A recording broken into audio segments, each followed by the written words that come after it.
만약 그 선비가 문 하나만 제대로 보고 돌아섰더라면. 하지만 조선의 밤은 사람 마음을 슬쩍 건드리고 그 슬쩍이 결국 사람 하나를 평생 묶어버립니다. 오늘 이야기 밤에 따라가선 안 됐던 이유. 시작하겠습니다. 조선 중기 한양에서 남쪽으로 이틀거리. 작지만 장터가 서는 고을에 선비 한 명이 살았습니다. 성은 윤씨, 이름은 성아. 28.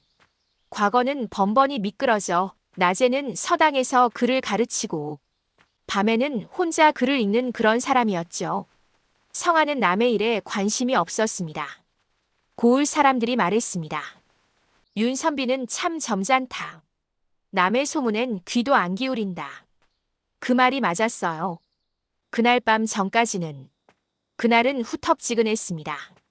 바람도 없고 기와 밑에 습기가 꽉 찼죠. 성아는 결국 잠을 못 자고 마루로 나왔습니다. 그때 사박, 마당 밖 담장 너머로 발자국 소리가 들렸습니다. 이상했습니다. 이 고을은 밤이 되면 문을 걸어 잠급니다. 야경꾼이 돌아다니고 헛간 도둑이라도 들면 곤장부터 맞는 동네니까요. 성아는 담장 위로 고개를 살짝 내밀었습니다. 그리고 달빛 아래 여인의 뒷모습을 봅니다. 흰 저고리, 검은 치마. 머리는 단정히 틀어 올렸는데 걸음이 이상하게 조급했습니다. 성아는 그 여인을 알아봤습니다. 이름은 연화. 3년 전 남편을 잃은 과부. 낮에도 늘 고개를 숙이고 장터에서도 말 한마디 없던 여자. 그런데 그 여자가 한밤중에 혼자 고을 바깥으로 향하고 있었습니다. 성아가 마음속으로 중얼거립니다. 저 여인이 왜? 처음엔 그냥 우연이라 생각했습니다. 물 길러 가는 걸 수도 있고 친정에 급한 일이 생겼을 수도 있죠. 그런데 연화의 발걸음은 우물도 친정도 아닌 방향이었습니다. 장터 뒤쪽, 사람들 잘 안 가는 논길, 그리고 더 깊숙이 들어가면 폐가 하나가 있는 길. 성아가 그 집을 모를 리 없습니다. 3년 전 그 집에서 한 사내가 목을 매 죽었습니다. 이름이 최덕만. 고을에서 제일 큰 상인의 외아들. 노름판에 빠져 집안을 말아먹고 결국 부끄러워 스스로 목숨을 끊었다. 그게 소문이었습니다. 그 뒤로 그 집은 비었습니다. 사람들은 그 집을 피해 다녔죠. 밤에 등불이 켜진다. 울음소리가 들린다. 거기서 사람 하나가 사라졌다더라. 성아는 그런 소문도 흘려듣던 사람이었는데 연화가 그 집 앞에서 멈추는 순간 성아의 몸이 먼저 움직였습니다. 아니 설마. 연화는 주위를 살폈습니다. 그리고 문을 툭 열고 들어갔습니다. 닫히는 문소리. 낡은 경첩이 끼익 울었습니다. 성아는 그 자리에서 돌아가야 했습니다. 그런데 인간이 제일 못 참는 게 뭐냐면요. 내 눈으로 확인하고 싶다. 이거예요. 성아는 담벼락이 무너진 곳으로 몸을 낮췄습니다. 처음엔 아무 소리도 없었습니다. 그저 폐가 특유의 눅눅한 냄새.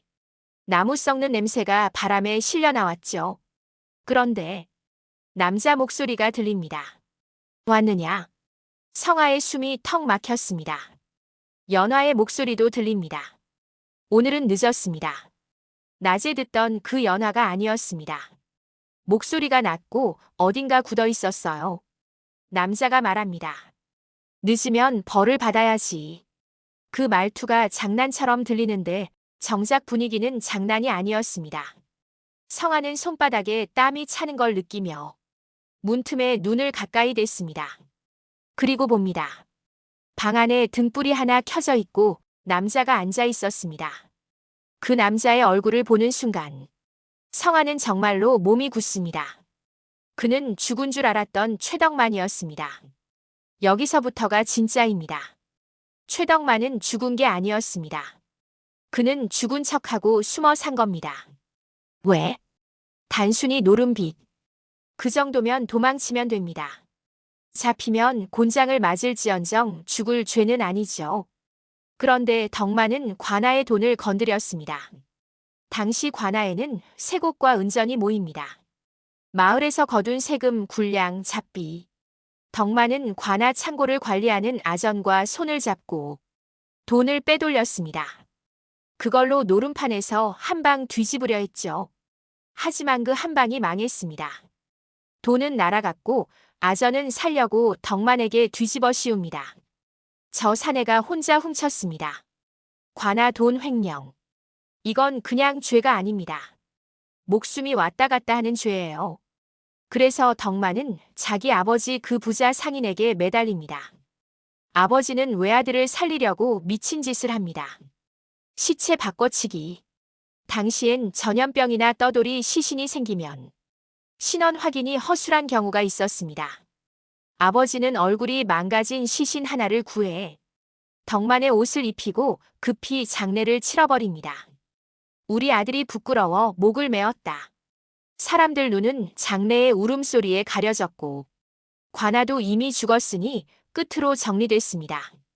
그렇게 덕만은 죽은 사람이 되어 폐가로 숨어든 겁니다. 그리고 그 폐가는 그가 죽었다고 알려진 곳이라 누구도 가까이 오지 않는 장소였죠. 완벽한 은신처. 단 하나의 문제만 빼면요. 그 문제는 연화가 모든 걸 봤다는 겁니다. 연화는 원래 덕만네 집 몸종이었습니다. 장례 치르던 밤 연화는 우연히 뒷마당 장정들이 큰 보자기를 들고 들어오는 걸 봤습니다. 그리고 그 보자기 틈으로 사람 발이 보였어요. 시체다. 연화는 그게 덕만인 줄 알았습니다. 그런데 잠시 뒤 뒤주 옆 헛간에서 덕만이 살아 움직이는 걸 봅니다. 그 순간부터 연화는 살아남기 위해 입을 다물 수밖에 없었습니다. 덕만은 연화를 불러 말합니다. 내가 본 걸 말하면 내 목부터 날아간다. 그 협박이 그냥 말이 아니었습니다. 덕만은 연화에게 관아 돈을 훔친 증거를 조금씩 떠넘겨 놓았습니다. 내가 잡히면 너도 같이 죽는다. 이 구조를 만든 거죠. 그리고 더 끔찍한 건 덕만은 연화를 자기 은신처로 밤마다 불러냈습니다. 처음엔 협박이었고 다음엔 강요였고 마지막엔 관계가 됩니다. 연화는 저항할수록 더 깊게 묶였습니다. 누구에게 말해도 끝, 도망쳐도 끝. 그래서 연화는 낮에는 과부로 고개 숙이고 밤에는 폐가로 끌려다녔습니다. 3년 동안요. 연화에게 남편이 있었습니다. 그 남편은 성실한 목수였습니다. 연화가 덕만에게 끌려다니는 걸 남편은 어느 날 눈치챘습니다. 처음엔 의심, 다음엔 확인, 그리고 그 다음엔 분노. 남편은 연화에게 묻습니다. 누가 너를 그렇게 만들었냐? 연화는 말하지 못합니다. 말하면 남편이 죽습니다. 하지만 남편은 이미 냄새를 맡은 사람입니다. 그는 혼자 움직입니다. 그리고 덕만이 죽은 척하고 숨어 살며 관아 돈을 빼돌렸다는 걸 조각조각 알아냅니다. 남편은 관아에 알리려 합니다. 그날 밤 남편은 작은 보따리를 들고 관아 쪽으로 향했습니다. 그 다음 날 남편은 강가에서 시체로 떠오릅니다. 사람들은 말합니다. 술 먹고 빠졌겠지. 밤길에 미끄러졌나. 하지만 연화는 압니다. 남편의 목 뒤엔 끈 자국이 남아 있었습니다. 누군가 잡아 끌어 물에 넣은 자국. 그리고 남편의 손톱 밑엔 검은 가루가 있었습니다. 폐가 마루 밑에서 나는 그 검은 흙가루. 즉, 남편은 덕만에게 끌려갔다가 죽은 겁니다. 연화가 그때부터 완전히 변합니다. 겁을 먹는 사람이 아니라 결심하는 사람으로. 연화는 3년 동안 참았습니다. 남편의 죽음까지는 참을 수 없었습니다. 하지만 연화는 무작정 덤비지 않았습니다. 그녀는 정확히 알았습니다. 덕만을 죽이고 끝. 아닙니다. 덕만이 죽으면 그의 아버지와 아전이 움직입니다. 연화가 목격자라는 걸 아니까요. 그래서 연화는 증거를 모읍니다. 덕만이 숨긴 은전 주머니, 아전과 주고받은 장부 조각, 그리고 덕만이 직접 말한 날짜와 장소. 그걸 작은 보자기에 넣어 미리 밖에 숨겨둡니다. 그리고 그날 밤 연화는 폐가로 들어가며 생각합니다. 오늘 아니면 영원히 못한다. 덕만은 연화를 보자마자 비웃습니다. 또 울러왔느냐? 연화는 울지 않았습니다. 그녀는 조용히 말합니다. 이제 그만합시다. 덕만이 웃습니다. 그만.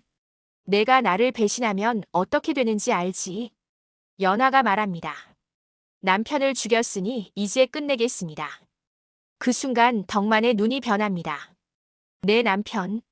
그놈이 먼저 설치지 않았으면 살았을 거다. 그리고 덕만이 무심하게 덧붙입니다. 너도 남편처럼 만들어주마. 그 말이 연화의 마지막 끈을 끊었습니다. 연화가 치마 속에서 칼을 꺼냅니다.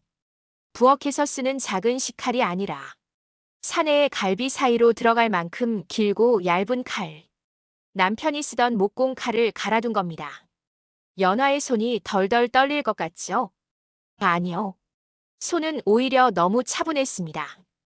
덕만이 말합니다. 설마 내가? 연화는 대답 대신 한 걸음 다가갑니다. 그리고 푹 칼이 들어갑니다. 덕만의 숨이 한 번에 꺼지지 않습니다. 컥. 그는 손으로 칼자루를 잡지만 힘이 없습니다. 연화는 칼을 뽑지 않습니다. 뽑는 순간 피가 솟구치거든요.